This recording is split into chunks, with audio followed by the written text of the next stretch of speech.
नमस्कार मित्रों। कल हमने वर्णमाला का पार्ट एक पढ़ा, फर्स्ट भाग पढ़ा। जहाँ तक मैंने वर्णमाला में पढ़ाया एक बार उसको रिपीट कर लेते हैं। मैंने सबसे पहले आपको बताया था कि हिंदी शब्द की उत्पत्ति कहाँ से हुई, हिंदी भाषा की उत्पत्ति कहाँ से हुई। वर्णमाला को हमने तीन भागों में बांटा, वर्ण, शब्द और वाक्य। उसके बाद हमने प्रारंभ किए थे वर्ण के दो भेद, स्वर और व्यंजन। हम स्वर पढ़ रहे थे। स्वर के मैंने चार भेद किए थे, उनमें से मात्रा उच्चारण के आधार पर हम पहला भेद पढ़ चुके थे, जिसमें दीर्घ और लघु स्वर होते हैं।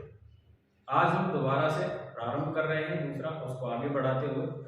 तो हमने जो पढ़ा था, यानी हमने पढ़ लिया था दीर्घ स्वर, दीर्घ और लघु स्वर तक हमने पढ़ लिए थे। दीर्घ स्वरों की मैंने संख्या बताई थी 7। कौन कौन से थे? आ, ई, उ, ए, ऐ, ओ और औ। ये हमने दीर्घ स्वर पढ़े थे। अब बात ये आती है कि हिंदी में वर्णमाला का महत्व कहाँ है, इसको क्यों पढ़ा जाए। हिंदी में वर्णमाला को, स्वरों का जो महत्व है, यहीं से स्वर संधियां बनती हैं। कैसे बनती है तो हम आगे बढ़ते हैं। ये जो दीर्घ स्वर हैं, दीर्घ स्वर के भी दो भेद होते हैं। दीर्घ स्वर के दो भेद होते हैं। कौन कौन से होते हैं तो आप ध्यान से सुने। एक होता है संधि स्वर और दूसरे होते हैं संयुक्त स्वर। एक संधि स्वर, दूसरे होते हैं संयुक्त स्वर। अब जो संधि स्वर होते हैं उसका अर्थ क्या होता है और संयुक्त का अर्थ क्या होता है, पहले आप समझें। संधि का अर्थ होता है जुड़े हुए, या ऐसे स्वर जो दूसरों से मिलकर बने हो तो संधि स्वर, ऐसे स्वर जो दूसरों से मिलकर के बने हो तो संयुक्त स्वर। अब अंतर तो हो नहीं पाया। अब अंतर नहीं हो पाया, इसलिए भाषाविदों ने इसका एक अलग से नाम रखा। इसी को कहा जाता है सजातीय स्वर, और इसका दूसरा नाम रखा विजातीय स्वर। एक सजातीय स्वर और दूसरा विजातीय स्वर। अब ये जो नाम लिखे, मैंने आपको कल समझाया था कि हिंदी भाषा में कोई भी शब्द है उसको आप तोड़ करके देखिए, उसकी परिभाषा उसमें निकल जाएगी। तो सबसे पहले हम लेते हैं सजातीय, तो इसको हम तोड़ेंगे, शब्द बनेगा सा प्लस जाति, ये प्रत्यय होता है, जाति मूल शब्द है, सा अक्षर है। ऐसे यहां वी धन जाति धन ई प्रत्यय। सा जो उपसर्ग होता है इसका अर्थ होता है साथ, सही, संग, और एक अर्थ होता है समान। जाति का अर्थ हम यहाँ जाति से लेंगे। ये का अर्थ होता है बाला वाली वाले, तो वाले से कर देते हैं। बी के अर्थ मैंने आपको व्याकरण की परिभाषा जब बताई थी तो उसमें तोड़ के बताए थे, विशेष, बड़ा, अन्य, दूसरा और प्रभाव। तो हम यहाँ बी का एक अर्थ ले लेते हैं दूसरे या दूसरे। जाति का अर्थ हो जाएगा जाति, ये का अर्थ होता है बाला वाली बाल। परिभाषा आपके सामने तैयार है। ये कह रहा है कि ऐसे वर्ण या ऐसे स्वर जो समान जाति के स्वरों से मिलकर के बनते हैं वो कौन से कहलाते हैं, सजातीय स्वर या संधि स्वर। और ऐसे स्वर जो दूसरी जाति के स्वरों से मिलकर के बनते हैं वो क्या कहलाते हैं, विजातीय स्वर या संयुक्त स्वर। तो दोनों में अंतर हुआ कि जो समान जाति के स्वरों से जाकर के बने या समान जाति के स्वरों से मिलकर के बनते हैं वो संधि स्वर या सजातीय स्वर, जो असमान जाति के स्वरों से मिलकर के बनते हैं वो संयुक्त स्वर या विजातीय स्वर कहलाते हैं। तो संधि स्वर, और अब जैसे एक बार समझ लें, अगर मान लो पूर्व पद में आ है और उत्तर पद में भी आ है तो जाति तो समान है। अब चाहे मैं इसको ऐसे लिख दूं, छोटा या बड़ा, अब छोटे बड़े हो सकते हैं लेकिन जाति समान है। अब इन दोनों को जब हम जोड़ेंगे तो क्या बनेगा, आ ही बनेगा हमेशा, इस तरीके से। तो ये जो स्वर होगा वो कौन सा होगा, बड़ा वाला संधि स्वर। अब ऐसे मैंने कह दिया आ के बाद में मान लीजिए ई आ जाए, तो क्या दोनों समान जाति के नहीं है, इसीलिए दोनों असमान है और असमान जाति से मिलेंगे, यानी इन दोनों से मिलकर के बनेगा ये, तो ये कौन सा हो जाएगा, संयुक्त स्वर या विजातीय स्वर। अब हम बात करेंगे कि संधि स्वर कितने होते हैं और संयुक्त स्वर कितने होते हैं। आप इसका स्क्रीनशॉट ले लीजिए, मैं हटा देता हूं यहाँ से।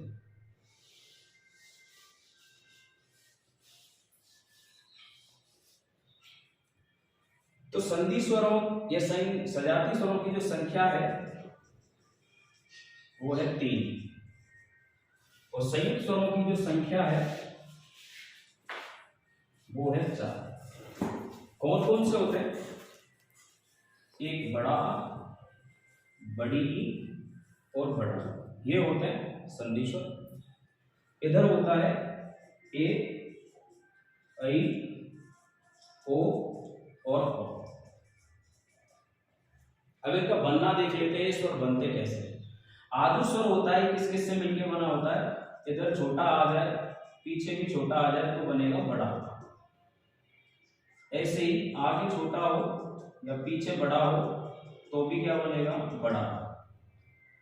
आगे बड़ा हो, पीछे भी बड़ा हो तो भी क्या बनेगा? बड़ा। आगे बड़ा हो और पीछे छोटा हो तो भी क्या बनेगा? बड़ा। अब आपके सामने 4 कंडीशन है। अब हम एक काम करें कि आगे 2 बार छोटा आ रहा है, 2 बार बड़ा आ रहा है, पीछे भी 2 बार छोटा आ रहा है, पीछे भी 2 बार बड़ा आ रहा है, तो इसको ऐसे ना लिख करके हम ऐसे भी तो लिख सकते हैं, जैसे कि आगे छोटा आ जाए या बड़ा आ, पीछे भी छोटा आ हो या बड़ा आ हो, तो इन दोनों ये जो चारों कंडीशन बनेगी उनसे क्या बनेगा? हमेशा बड़ा। ऐसे ही इधर छोटी ई हो या बड़ी ई, पीछे भी छोटी ई आ जाए या बड़ी, इन चारों को मिलाएंगे क्या बनेगी? बड़ी। ऐसे ही इधर छोटा हो या बड़ा हो, इधर छोटा हुआ आ जाए या बड़ा हुआ आ जाए तो इनको मिलाएंगे तो क्या बनेगी? बड़ा हुआ। ये थे संधि स्वर। इधर देख लेते हैं सजाती स्वर या सॉरी संयुक्त स्वरों को। ये जो होती है वो बनाई जाएगी, आगे छोटा आ जाए या बड़ा आ जाए, पीछे छोटी ई आ जाए या बड़ी आ जाए, इनको आपस में मिलाएंगे तो बनेगी हमेशा छोटी। ऐसे ही अगर आगे छोटा आ है या बड़ा है और पीछे छोटी ए आ जाए, पहले ऐसे ही बनता था लेकिन बाद में शब्द ऐसे भी बनने लगे तो बड़ी ही काम आने लगी। अगर इस तरीके से आता है तो बनेगा बड़ी। ये जो ओवर्ड लिखा हुआ है इसको मैं थोड़ा आगे लिख देता हूं। वो जो बनेगा वो बनेगा आगे छोटा आ हो या बड़ा आ हो, पीछे छोटा ओ हो या बड़ा हो, तो हमेशा क्या बनेगा? ओ बनेगा। ठीक उसी प्रकार से ओ बनेगा, आगे छोटा आ जाए या बड़ा आ जाए, पीछे ओ हो या बड़ा हो, तो इन दोनों को मिलाएंगे क्या बनेगा? ओ बनेगा। हमेशा याद रखेंगे आप। तो ये मैंने बताया संधि स्वर और ये संयुक्त स्वर। संधि स्वरों की संख्या 3 होती है, संयुक्त स्वरों की संख्या 4 होती है। संधि स्वरों में हमेशा याद रखें दीर्घ स्वर संधि होती है और संयुक्त स्वरों में या विजातीय स्वरों में हमेशा गुण और वृद्धि स्वर संधि होती है। जो छोटे दिख रहे हैं आपको इनमें गुण स्वर संधि होती है और ये जो दिखाई दे रहे हैं इनमें वृद्धि स्वर संधि होती है। इन तीनों में होती है दीर्घ स्वर संधि। जब संधि चलेंगे पूरी परिभाषा के साथ आपको समझाया जाए। स्क्रीनशॉट ले लीजिए, आगे बढ़ते हैं।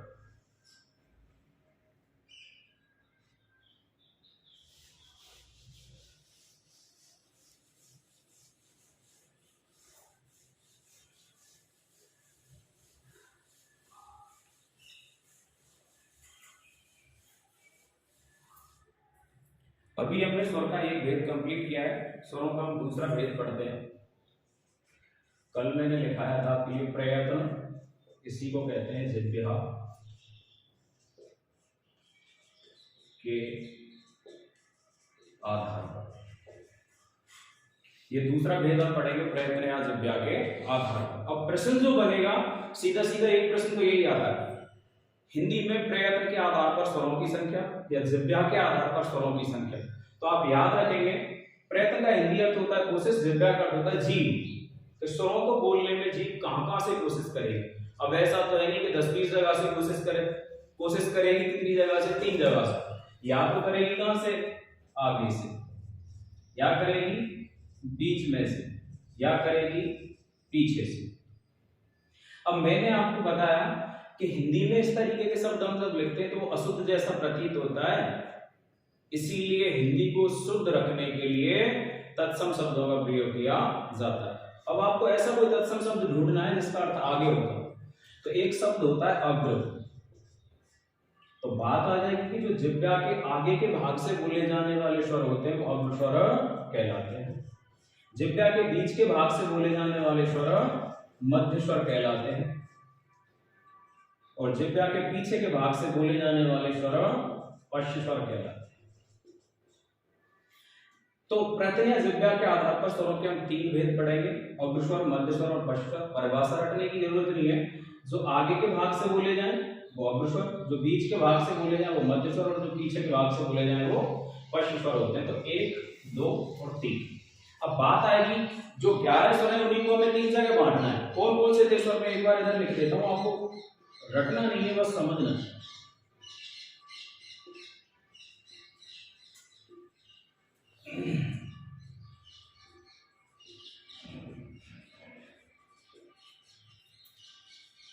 ये 11 स्वर। अब आप मेरी बात ध्यान से सुनेंगे कि इनको कभी आप रटे नहीं, इन तीनों भेदों को। मैं आपको एक बात बता रहा हूं, बस वो याद रखेंगे आप, उसी से आपको पूरा याद रखेंगे। जिह्वा जो शब्द है ना वो स्त्रीलिंग है और आजकल आपने देखा होगा कि जो लेडीज होती है ना, जो स्त्री होती है, वो एक स्त्री की मदद करने के लिए जल्दी तैयार हो जाती है पुरुषों की वजह। पुरुष एक दूसरे से इतना जल्दी लगाव नहीं कर पाता है, इसीलिए जिह्वा आगे उन्हीं शब्दों, उन्हीं वर्णों को रखेगी जो जिनकी ध्वनि स्त्रीलिंग जैसी हो। तो आप स्वरों को पढ़ेंगे, उस स्वरों को पढ़ने में आपको जिनकी ध्वनि स्त्रीलिंग जैसी दिखाई दे जाए समझ लेना वो कौन से स्वर हैं, अग्र स्वर। और जो सबसे छोटा है ना वो कहाँ रहेगा, मध्य में। जो बचे रहेंगे वो कहाँ रह जाएंगे, पश्च। जैसे आप समझ लें और आप ई और ई, री, ए और आई। तो ये जो स्वर होंगे वो कौन से होते हैं, अग्र स्वर। ई, री, ए और आई, ये आ जाएंगे अग्र स्वर में। सबसे छोटा कौन है, ये हो जाएगा मध्य में। इधर आ जाएगा बड़ा आ, छोटा ऊ, बड़ा ऊ, ओ और ये आपके तीनों भेद प्रयत्न के आधार पर जो उपभेद है वो समाप्त हुए। स्क्रीनशॉट ले लें।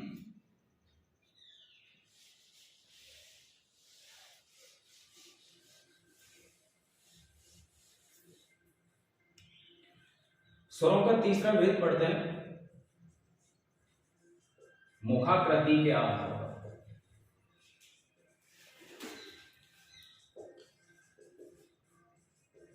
मुखाकृति के आधार पर स्वर पढ़ेंगे।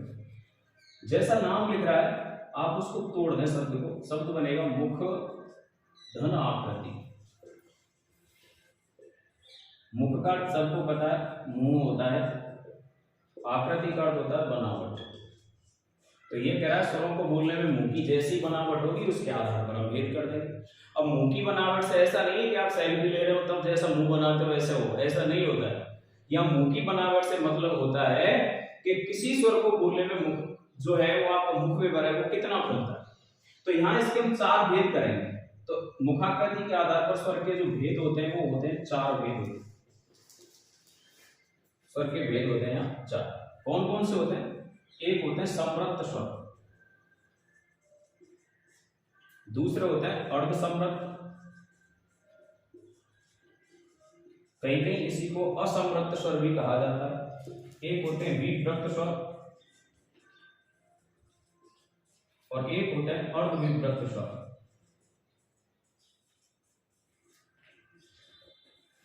इसी को अविभक्त स्वर भी कहा जाता है। तो चारों को पढ़ेंगे, पहले इसको समझ लें।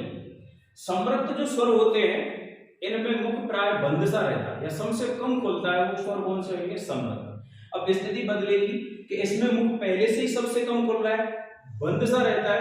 अब अगर हम इसका और भी आधा कर दें तो ये स्थिति यहां हो जाएगी, मुख बंद हो जाएगा, फिर तो कुछ भूलेगा ही नहीं। तो अब स्थिति होगी कि इनके उच्चारण में मुख प्राय बंद सा रहता है या कम खुलता है, वो कहलाते हैं समृद्ध स्वर। और इनसे अधिक जिसमें खुलता है वो अर्ध समृद्ध स्वर। तो ये इसका विपरीत होगा, विव्रत। ये स्वर जिनके उच्चारण में मुख सबसे अधिक खुलता है वो स्वर कौन से होते हैं, विव्रत स्वर कहलाते हैं। अब अगर सबसे ज्यादा इसमें खुल रहा है, ऐसा सोचे कि जैसा पीछे हुआ था वैसा कर दें, तो यहां जितना खुलेगा उससे कम खुलेगा इधर। अगर ज्यादा खुलेंगे तो फिर खुलेगा ही नहीं कुछ। तो ये कह रहा है ये इसके विपरीत है और ये इसके विपरीत है। अब आते कौन कौन से? समृद्ध में आता है ई और ऊ, अर्धसमृद्ध में होते हैं ए और ओ, अर्धसमृद्ध में ए और ओ, विपरीत में सबसे ज्यादा बनता है किसमें? अ। अर्धविपरीत में आता है छोटा आई और ओ। अब आपके अनुसार स्वर रहेगा यहाँ 10, 11 वाली हो, 4 और 2 6 और 1 7 और 3 10, एक नहीं है। अब एक आया कौन सा? नहीं, री नहीं आया। अब आप कहेंगे सर री आ जाए तो कहाँ करना है? एक बात मेरी ध्यान से सुनो, जहां से ई बोलेगी ना वहीं से क्या होता है? री आएगी हमेशा। अगर ये ऑप्शन में पूछ रहा है कि री मुख वगैरह मुख आकृति के आधार से कहां से उच्चारित होगा, तो आपको कहां करना है? समृद्ध। लेकिन ये पूछा नहीं जाता, यहां आएगा एक और स्वर जोड़ दिया जाएगा इनको पूरा करने के लिए, ओ। इसका उच्चारण समान इसके होगा। अब ये इसको ओ क्यों कहा जाता है? इसकी जरूरत क्यों पड़ी? ये स्वर है कौन सा? तो ये जो स्वर है ये आगत स्वर कहा जाता है। इसी को दूसरा नाम दे देते हैं ग्रहीत स्वर। दोनों नाम समझ लें। आ का आ प्लस गत से बना हुआ शब्द, गत का अर्थ जाना होता है, आ का अर्थ होता है से लेकर और से तक, लेकिन जब ये आपस में जुड़ेगा तो शब्द का अर्थ हो जाएगा आना। तो ये कह रहा है ये जो स्वर है ये विदेशी भाषा का स्वर है, अंग्रेजी भाषा का स्वर है, इसको हिंदी में लिया गया और हिंदी में जब इसको लिया गया या हिंदी में जब ये आ गया तो आगत स्वर हो गया और हिंदी ने पूरे तरीके से इसको ग्रहण कर लिया, इसलिए ये ग्रहित स्वर हो गए। अब बात आएगी कि इसकी जरूरत क्यों पड़ी? तो अंग्रेजी भाषा के कुछ ऐसे शब्द होते थे जो हिंदी के 11 स्वरों से शुद्ध नहीं हो पा रहे। जैसे आपने एक शब्द देखा होगा, मैंने लिखा डॉक्टर, तो हमारे पास कई ऐसे स्वर थे 10, तो इनमें से हम लगा करके देख लेते कि किसी से शुद्ध हो जाए, तो हमने ऐसे लिख दिया तो ये शब्द बन गया डॉक्टर, अशुद्ध हो गया। लेकिन कुछ लोगों ने सोचा कि भाई हिंदी का दूसरा लगा के देख ले तो डॉक्टर हो गया, ये भी गलत हो गया। अब ओ लगा के देखा तो डॉक्टर हो गया, तब भी अशुद्ध था। लेकिन ये स्वर लिया अंग्रेजी भाषा का डॉक्टर, इस स्वर को हमेशा याद रखना, ये आगत स्वर या ग्रहित स्वर कहलाता है। हिंदी में एक ही आगत स्वर है, एक ही ग्रहित स्वर है जो ओ है। इसका उच्चारण इसी के समान होता है और इसका प्रयोग हमेशा अंग्रेजी के शब्दों पर ही किया जाता है। डॉक्टर है, कॉलेज है, मॉनिटर है, ऑयल है आदि शब्दों पर इसका प्रयोग किया जाता है। तो ये थे मुखाकृति के आधार पर समृद्ध, अर्धसमृद्ध, विवृत, अर्धविवृत। समृद्ध में याद रखेंगे ई और ऊ, इनसे ही बनने वाले अर्धसमृद्ध में ए और ओ, विवृत में अ और अर्धविवृत में आ, ऐ, ओ और ओ होता है। इसको आगत स्वर या ग्रहित स्वर कहा जाता है। तो हिंदी में आगत स्वर या ग्रहित स्वर पूछेगा तो आप बता देंगे कितने होते हैं? एक। स्क्रीनशॉट ले लीजिए, हटा दो।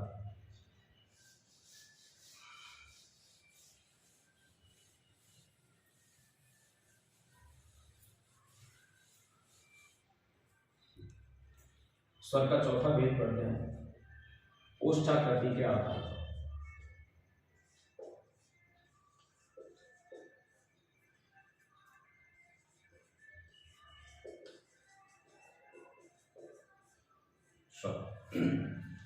जैसा कि हमने तीसरा भेद पढ़ा था मुखाकृति के आधार पर उसको तोड़ना, ऐसे ओष्ठाकृति जो लिखा हुआ है इसको तोड़ेंगे हम तो शब्द बनेगा ओष्ठ धन आकृति। ओष्ठ का हिंदी अर्थ होता है होंठ, आकृति का अर्थ होता है बनावट। तो ये कह रहा है स्वरों को बोलने में होठों की जैसी बनावट होगी, उसके बाद हम भेद कर देंगे। और स्वरों को बोलने में होठों की बनावट दो तरीके से होती है, तो इसके भेद कितने हो जाएंगे? इसके भेद होते हैं दो। पहला होता है वृत्ताकार, दूसरे होते हैं अवृत्ताकार कह सकते हैं उसको, या अर्धवृत्ताकार भी कह सकते हैं।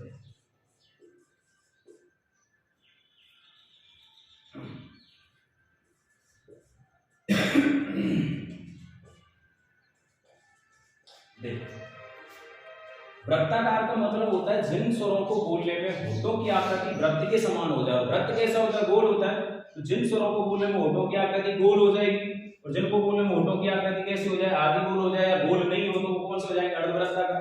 तो इसमें कौन कौन से आते हैं?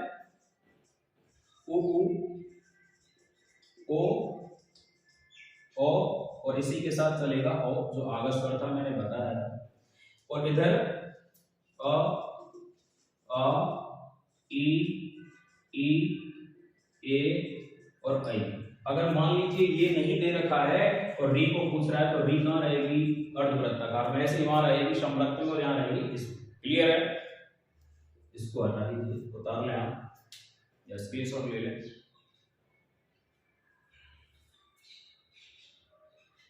ले लिया होगा। इसके बाद हम अगला जो वीडियो बनाएंगे वो व्यंजन के लिए बनाएंगे। आपके स्तर समाप्त हो चुके हैं। अगले जो वर्णमाला का टॉपिक रहेगा हमारा वो व्यंजन रहेगा। धन्यवाद।